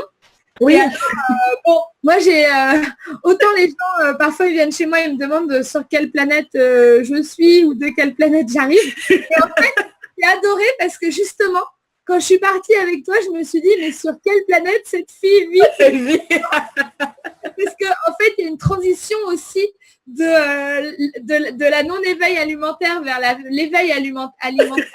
Et franchement, c'était compliqué. C'est compliqué parce que tu vois, moi je vais chez Franprix, j'arrive, tu me vois tourner dans le magasin et à la fin, soit je ressors sans rien, ou soit je ressors avec un truc et en plus j'achète quelque chose où j'ai une copine qui va me dire oui mais dans ça il y a de l'édulcorant, du truc, du machin. Et donc moi j'y arrive pas, cet éveil alimentaire. Et j'ai trouvé ça énorme en fait que tu nous parles de... Alors, Joël, quand même, a pu exprimer tout ce qu'elle connaissait à 2-3 personnes qui sont venues comme ça, parce que forcément, les gens, ils se sont dit, purée, on dirait une experte. Oui, une experte. Donc, aujourd'hui, qu'est-ce que tu pourrais nous donner, je ne sais pas, comme conseil pour les gens qui justement, aujourd'hui, sont sur le chemin de l'éveil. Qu'est-ce que tu manges, en fait? Qu'est-ce qu'on mange? Voilà, alors juste avant, je vais répondre à ta question et je reviens sur ce que tu disais tout à l'heure des régimes et de la beauté. Tout simplement parce qu'on veut toutes, surtout les femmes, on a toutes des complexes, moi aussi j'en ai, on a toutes des complexes, on veut toutes ressembler à Cindy Crawford ou à autre. Va falloir comprendre que moi, avec mon 1m57, je ne serai jamais Cindy Crawford. Voilà. Mais ce qu'il faut comprendre... C'est petit et mignon, hein, je le répète. Merci. Mais ce qu'il faut comprendre en contrepartie, c'est que moi, je n'ai pas le même destin ni la même vie que Cindy Crawford. Donc, j'ai ce gabarit pour faire autre chose. J'ai cette morphologie parce que je suis destinée à autre chose. Toi, Céline, voilà, toi, Céline, tu es comme ça, c'est pour autre chose également. Et là, j'inviterai plus les gens à se rapprocher d'un médecin ayurvédique ou quelqu'un qui pratique l'ayurveda pour comprendre, par exemple, quel est son profil. Il y a 3 grands profils. Je l'ai dit vite fait, mais vous trouvez les informations sur Internet, Vata, Pitta, Kapha. Et quand on comprend effectivement son Vata, Pitta, Kapha. Pitta, Kapha. Alors, on n'est jamais intégralement l'un ou l'autre. Hein. Tous les individus ont les 3 dedans, en soi, pardon, mais évidemment à des pourcentages différents. Mais ça permet de comprendre pourquoi certains ont des morphologies fines ou comme moi, par exemple, toutes fines, toutes sveltes, etc. Qu'on me prend pour quelqu'un. Voilà, et qu'on me demande est-ce que je passe toute ma vie dans des salles de sport ou autre, ou qu'est-ce que j'ai fait pour ressembler à ça. Non, c'est parce que, j'ai envie de dire mère nature, mais c'est dans les gènes, la famille, merci là-dessus, mais je suis comme ça. Il y a d'autres inconvénients aussi, c'est pas le propos. Ensuite, par rapport à mes habitudes à moi. Alors déjà, peu importe ce que je vais vous dire, mais j'insiste vraiment là-dessus. Restez sur ce que vous avez envie. Allez vers ce qui sera plus facile pour vous. Parce que ce qui est facile pour soi au début, c'est une récompense. On est content, on a gravi cette première marche, on se dit waouh, je peux faire ça, c'est une nouvelle habitude. Donc aujourd'hui, pourquoi pas, il y a telle autre habitude que je peux prendre. Donc, je vais vous parler de ma journée classique, comme ça vous allez voir. Comment je démarre? Alors au début, je vous ai dit que j'ai laissé le café quand j'étais étudiante, je suis passée au thé, notamment au thé vert. Aujourd'hui, je consomme peu de thé vert. J'en consomme, mais même la théine, j'ai vraiment réduit. Ma journée commence le matin par une boisson chaude. Ça, je parle hors cure, hein, je parle d'une façon classique, voilà. Une boisson chaude. Aujourd'hui, notamment, je vais boire ou un jus de citron d'eau chaude. En hiver, je vais, surtout pour réchauffer, je vais rajouter de la cannelle, du gingembre et un peu de miel. Parce que la cannelle, le gingembre, ça va non seulement réchauffer l'organisme, mais tout comme le citron, ce sont des alors je ne vais pas dire de bêtises, ce n'est pas des antioxydants, mais c'est, ça booste le système immunitaire. Voilà, c'est ce que je voulais dire. Je ne sais plus le terme exact, mais en tout cas, ça booste le système immunitaire. Le miel également. Donc du coup, ça renforce. Et puis, comme je vous disais, c'est un liquide, c'est chaud, c'est doux. Donc, ça permet de réveiller tout en douceur l'intérieur du corps également. Je ne sais pas si ça va marcher pour vous, mais moi, il faut savoir que je n'ai aucun souci de constipation. Mon corps, c'est des automatismes. Aujourd'hui, je bois une boisson chaude, vous êtes sûr que dans la demi-heure qui suit, j'élimine aux toilettes. Voilà. Ensuite, qu'est-ce que je vais faire? Il y a une excellente recette, et d'ailleurs, j'avais prévu de vous citer 3 noms également que je vous recommande à la fin de l'émission. Il y a une excellente recette qui s'appelle le miam aux fruits. C'est France Gillin qui a rédigé cette recette. Et donc, qui va vous demander en impératif, une demi-banane, une pomme, une petite pomme, si elle est grosse, une moitié d'une pomme, un jus de citron. Donc, surtout la banane, vous l'écrasez, vous pressez un jus de citron là-dedans, donc vous mélangez bien, de façon à avoir une espèce d'émulsion. Donc, coupez la pomme là-dedans, et ensuite, vous ajoutez 3 autres fruits de saison, à l'exception pastèque, melon, enfin toutes les formes de melon, donc pastèque, melon jaune ou melon classique, et également les agrumes. Alors pourquoi à l'exception? Parce que justement, vous ferez votre cheminement et vous comprendrez, notamment tout ce qui est melon, ça se digère très très vite. Ça passe à peine 15 minutes dans l'estomac. Donc quand on le consomme avec d'autres fruits, ça fait des interférences. Mais généralement, donc voilà, ça sera ça. Si je n'ai pas le temps de faire un miam aux fruits, je vais prendre un jus de fruits, tout simplement. Ça peut être ça. Et généralement... Ça, c'est le matin. Ça, c'est le matin. Et comme je vous le disais, au fur et à mesure, je suis revenue au fait que le matin, je n'ai pas faim. Si j'ai un coup de fringale, ça peut arriver, parfois on a des matins où on a des rendez-vous, on a un coup de fringale, à 10h, à 11h, je vais manger un fruit, une banane, une pomme ou même 2 pommes. Enfin, voilà, je vais privilégier les fruits le matin. Alors, il y a autre chose aussi. Ah oui, tu as dit le jus de citron. Oui, ça c'est le réveil. Alors ça, je l'ai fait et en tout cas, c'est hyper bien. Alors, je suis pas trop régulière dans ça. Malheureusement, I wish I could be different. J'ai dit, j'aimerais être différente. Mais le jus de citron, c'est bien pour la peau. C'est excellent. C'est excellent. Excuse-moi, je t'ai coupé, mais... Non, pas du tout. Et du coup, le fait que tu aies dit ça, j'alterne le jus de citron avec également le vinaigre de cidre. Donc le vinaigre... Dans l'eau? Voilà. Le vinaigre de cidre bio, surtout. À ce moment-là, en tout cas, prenez quelque chose de qualité que je mets dans de l'eau tiède à ce moment-là. Et que je bois. 2 cuillères ou 3 cuillères ou comment tu fais? Alors, faut démarrer petit à petit. Au début, on va démarrer par une cuillère on peut même démarrer par une petite cuillère à café parce que le vinaigre, c'est un goût assez fort. Ouais. Donc, c'est comme le citron, hein. Il faut y aller doucement.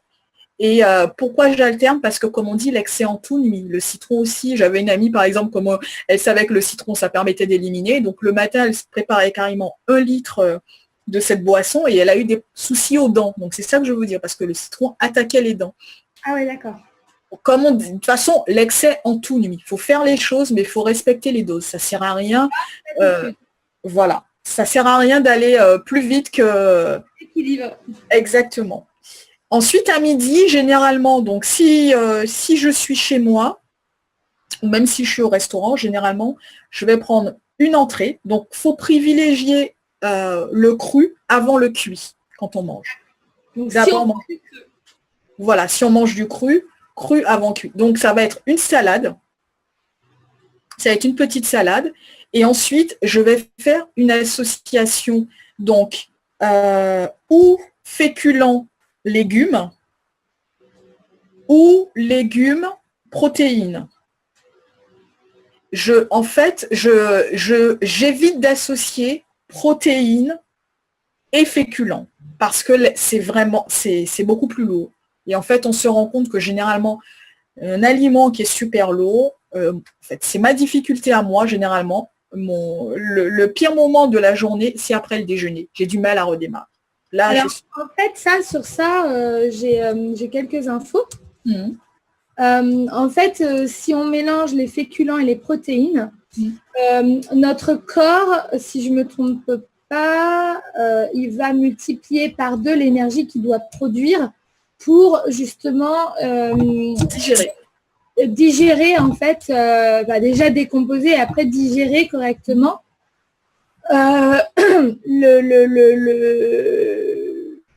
J'ai peur de dire des bêtises, mais... j'ai l'explication, je vais continuer. En fait, c'est les atomes, c'est les cellules, en fait, qui vont demander 2 fois plus d'énergie. Ah oui, et voilà, et ça va sécréter, c'est-à-dire ce que notre corps va sécréter pour les protéines, eh bien, il va sécréter autre chose pour les féculents. Et en fait, quand on mélange les deux, ça fait comme un truc chimique dans le corps qui nous demande et qui nous fatigue beaucoup plus. D'où le plongeon. Voilà. Après, au niveau... C'est exactement ça. C'est-à-dire que l'estomac, en gros, à vide, il a un pH 7, un pH neutre. Ouais. Et effectivement, les protéines nécessitent un pH, je crois, alcalin pour être digérées. Ouais. Et les féculents, un pH basique. Je ne suis pas très sûre. En tout cas, c'est de la chimie. C'est 2 composants complètement opposés. Donc, quand on les associe ensemble, le corps, c'est comme tu disais, justement, c'est un double travail. D'abord pour éliminer un et ensuite pour éliminer l'autre. C'est pourquoi, il y a des tableaux, d'ailleurs, vous allez trouver, c'est très bien fait, ils sont très bien faits sur Internet. On appelle ça des tableaux de correspondance alimentaire. Donc, savoir comment associer quel aliment avec tel autre aliment. C'est ça. Voilà. Donc, d'une façon générale, à midi, je ne prends pas de dessert. Le dessert, je le réserve pour 4 ou 17 heures. Parce que généralement, voilà, moi, je me fais un goûter. J'ai toujours une fringale à 4-5 heures. Donc, je garde le sucré à ce moment-là. Et c'est favorisé. Pardon ? C'est conseillé, c'est favorisé, en fait. Voilà. Donc, encore une fois. exactement. Et j'en reviens à la phrase que je vous disais précédemment, faire la différence entre l'envie de manger et avoir faim. Parce que souvent, déjà, on mange pas en pleine conscience. Parce que souvent, qu'est-ce qu'on fait? On mange au restaurant avec des collègues. Ou aujourd'hui, on mange en regardant son smartphone. Donc, on n'apprécie même plus l'aliment qu'on a en face de soi. En fait, si la pause déjeuner, aussi courte qu'elle doit être, même si elle devait durer que 15 minutes, essayez pendant 15 minutes de ne faire que ça. Manger. Simplement manger. Et à ce moment-là, vous allez vous rendre compte, on n'a pas le temps d'en parler, parce que la mastication, c'est déjà le premier acte de digestion. Manger en prenant son temps, en ayant conscience que j'apporte de l'énergie à mon corps, je vais mastiquer, je vais prendre mon temps, etc. Et je ne suis pas très sûre du chiffre exact, mais je crois qu'il faut bien 20 minutes pour que l'estomac dise au cerveau, j'ai assez. Pour avoir le sentiment de satiété. Satiété. Et donc, du coup, quand on engloutit, parce qu'on est dans un monde où tout va vite, et aujourd'hui, c'est ça, où on avale un sandwich, vous savez, les formules vite fait, j'avale le sandwich, et derrière, je fais descendre la boisson gazeuse, en plus, on ne va pas aller là-dessus, mais il y aurait plein à dire là-dessus. Et puis, j'en mange en 3 bouchées, la bonne tarte qui va bien. Puis quand j'arrive au travail, j'avale le café parce que je suis trop lourd, et que je peux plus, et que j'ai une réu dans une demi-heure. Oui, après, il ne faut pas être étonné qu'au fur et à mesure des années, parce que ça ne se passe pas tout de suite, mais qu'au fur et à mesure des années, on a la fameuse bouée qui arrive sur le ventre, ou arrive un moment, mais on n'a même plus envie de manger. Simplement, moi je sais qu'au bout d'un moment, on se retrouve dans un restaurant avec plein de choix, et on se dit, mais j'ai même plus envie de rien, il n'y a rien qui me fait envie, parce qu'on a perdu le goût simplement de manger. Pourtant, la France, c'est un pays justement où la gastronomie est importante. Le soir, quand on rentre à la maison, qu'est-ce qu'on fait? On mange devant la télé ou on mange en regardant son Facebook. Je le sais, parce qu'on le fait tous. Non, si ça doit durer 15 minutes, que ce soit justement 15 minutes, en plus on vit à Paris, on se dit, tiens là, j'ai la nature dans mon assiette. Pendant 15 minutes, j'ai un contact avec la nature et je prends le temps de manger, tout simplement. Déjà, de donner à mon corps et de lui je prends soin de mon corps, justement. Voilà, je prends soin à mon corps. Exactement. Et généralement, quand on commence à avoir ce cheminement, on va également prendre du plaisir à cuisiner. Oui. Parce qu'aujourd'hui, simplement, tiens, j'ai acheté des courgettes. Tiens, j'ai plus envie de les manger de la même façon. Comment je pourrais les préparer autrement? Et donc, ça va booster votre imagination. Ça va créer la créativité. Et donc, du coup, on va reprendre le plaisir de jouer, mais de jouer dans le bon sens du terme, avec l'alimentation. Et finalement, quand on est super content d'avoir créé sa nouvelle recette, généralement, on prend du plaisir à manger. Surtout si on l'a réussi, on dit, tiens, j'ai réussi ça, c'est excellent, la prochaine fois, je rajouterai ça ou autre. On se fait du bien. Et justement, quand on est en phase de transformation et qu'on cherche parfois, parce qu'on connaît ça, c'est up and down, quand le moral est au plus bas, prendre soin de son corps passe aussi par l'alimentation. Se dire, tiens, là, je vais pas bien moralement, j'ai envie de pleurer, j'ai envie de ci, j'ai envie de ça, il n'y a rien qui marche, je stagne, enfin, peu importe. Mais à ce moment-là, on se dit, écoute, la journée n'a pas été, mais ce soir, je m'achète un truc, je passe faire mes courses, sans même calculer, je passe rayon légumes, qu'est-ce qui m'inspire, qu'est-ce qui m'appelle? Tiens, un avocat m'appelle. Ah tiens, il y a ça qui m'appelle. Et puis si j'associais ça avec ça, et puis voilà. Une assiette avec plein de couleurs, ça donne envie. Il y a plein de couleurs, et à ce moment-là, tiens, voilà. Je vais pas bien au moral, mais au moins mon corps, j'en prends soin. Et tu vas aimer ça. Et puis tu vas avoir de la vitamine D. Et puis tu vas avoir un peu de carotte pour mieux bronzer cet été. Et puis voilà. Et là, on s'apporte des choses qui nous font du bien. Donc c'est ça aussi manger. On sort de se substanter à vraiment manger. Et ce que tu disais aussi, c'est aussi, en fait, il y a quelque chose qui est venu dans ma tête, c'est la provenance de ce que j'ai mis dans mon assiette. Exactement. En fait, déjà, j'accueille dans mon assiette, et même pour accueillir dans mon assiette, c'est moi qui fais la cuisine. c'est tiens, d'où cet aliment vient en fait. Est-ce que j'ai un aliment? En fait, rappelez-vous que ce que vous mettez dans votre assiette, ça va finir dans votre corps et par épigénétique, ce dont je me nourris va me ressembler en fait. Je ressemble exactement à mon corps. Donc, si vous voyez que vous êtes, bien sûr, hormis les problèmes de santé que vous pourriez éventuellement avoir, qui peuvent être des problèmes qui vont vous faire prendre du poids, voilà, mais sans problème de santé, si vous ressemblez à quelque chose que vous n'aimez pas parce que vous êtes trop fort, machin, peut-être que ça passe également par l'alimentation, mais pas que. Mais ce que vous mettez dans votre corps, si vous le mettez dans quelque chose de transparent, faites je ne sais pas, sur 2-3 jours, l'exemple de prendre une espèce de bocal, en fait, en verre, quelque chose de transparent.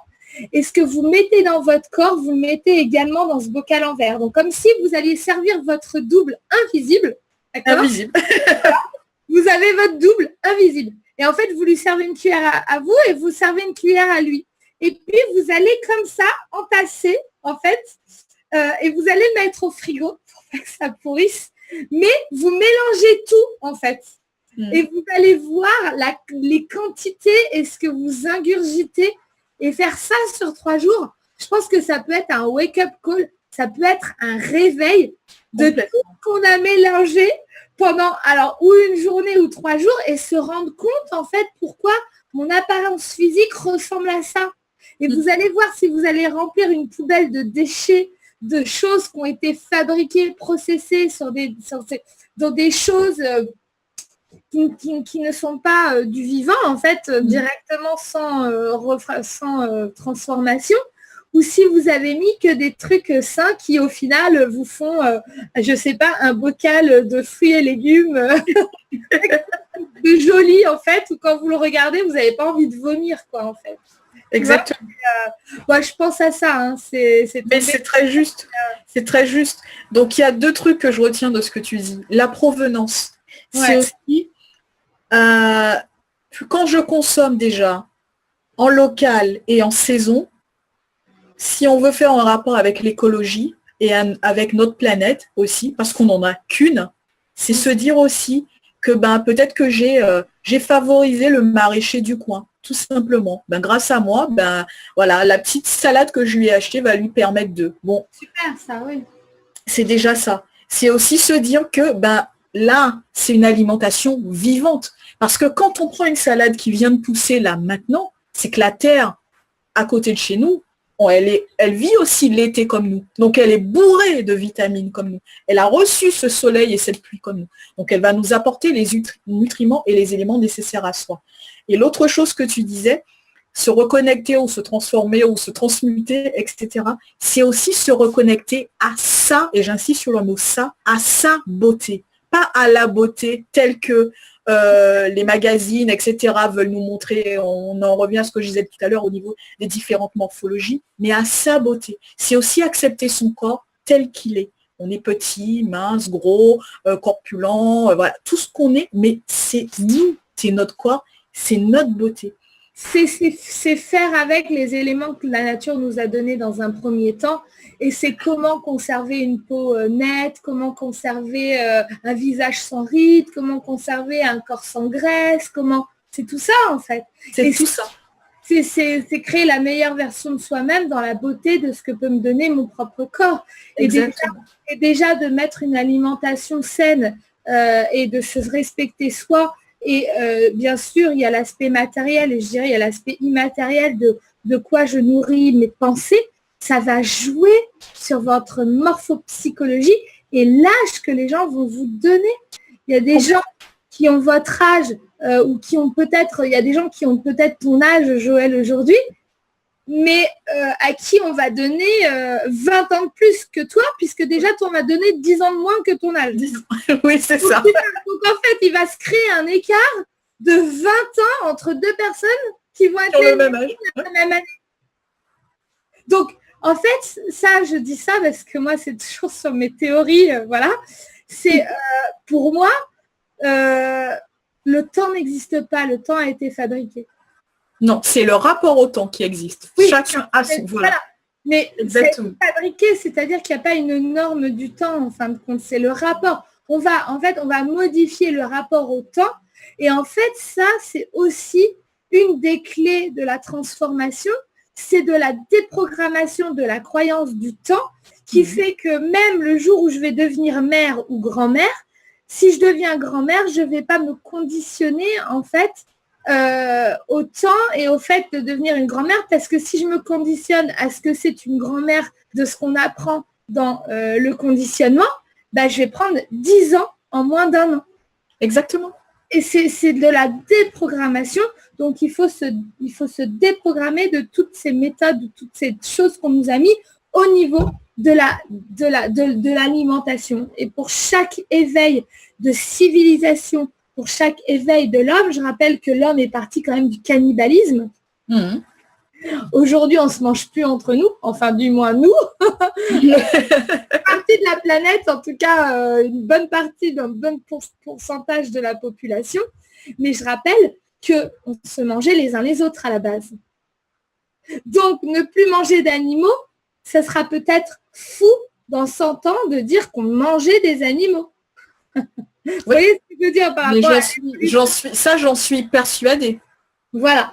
Donc, c'est accepter de vivre en son temps, accepter d'écouter son corps, accepter l'éveil et l'évolution, et ce qui nous amènera également à accepter de vivre plus longtemps en pleine santé.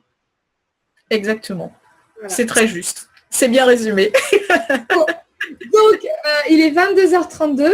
Moi, je respecte mon énergie. Mon énergie, j'ai envie d'aller marcher parce que je n'ai pas pris l'air aujourd'hui. Donc, il est 22h32 et que logiquement, on vous dit qu'il faut aller se coucher à 23h, sinon blablabla. Eh bien, moi, je vais aller marcher, par exemple, 5 km. Ça va me faire du bien parce que je vais respecter mon énergie plutôt que de me forcer à aller me coucher à une heure à laquelle je n'arrive pas à dormir et de rentrer dans des codes et des croyances. Eh bien, je préfère aller me fatiguer un peu plus pour être dans une belle fatigue et m'endormir. Voilà, c'était juste un petit point de dépouillement ou de cassage de croyances limitantes qui vous empêcheraient de le faire si vous, derrière votre écran, vous avez de l'énergie aussi. Vous avez de l'énergie pour le faire. Eh bien, écoute, merci Joël. Merci à toi. Un moment, c'était une belle émission. Oui. Franchement, écoute, on a bien échangé. J'espère que tout le monde aura apprécié. Ouais, moi je pense que oui. En tout cas, moi la première, c'était très riche. Merci d'avoir partagé tout ce contenu. On voit que tu incarnes ce que tu dis et que tu incarnes ce que tu fais et que tu nous as pas recraché du papier mâché. C'est sympa. Merci. Merci à toi. Que tu parles de quelque chose que tu incarnes. Et ici, je donne la parole qu'à des gens qui expérimentent et qui incarnent ce qu'ils font. Voilà, exactement. Que de l'expérimentation. Le reste, ça ne m'intéresse pas. Voilà. Très bien. Je t'embrasse très, très fort. Moi aussi, je t'embrasse. Je vous embrasse très, très fort. Et puis, donc, je vous dis très certainement à la semaine prochaine. On verra, il y aura peut-être moins de monde. Je vais peut-être faire un break ou pas en mois d'août. Je ne suis pas certaine encore, donc on verra bien. Sinon, au pire, je vous retrouve à la rentrée au mois de septembre. Plein de belles choses pour tout le monde. Profitez un max et puis profitez de cette belle période, encore une fois, où on profite du beau temps et on profite de redonner de l'énergie à notre corps. Donc, profitez-en un maximum. Je vous embrasse très, très fort. Merci Joël et peut-être à très bientôt. À très bientôt. Bye bye. Ciao. Bye bye.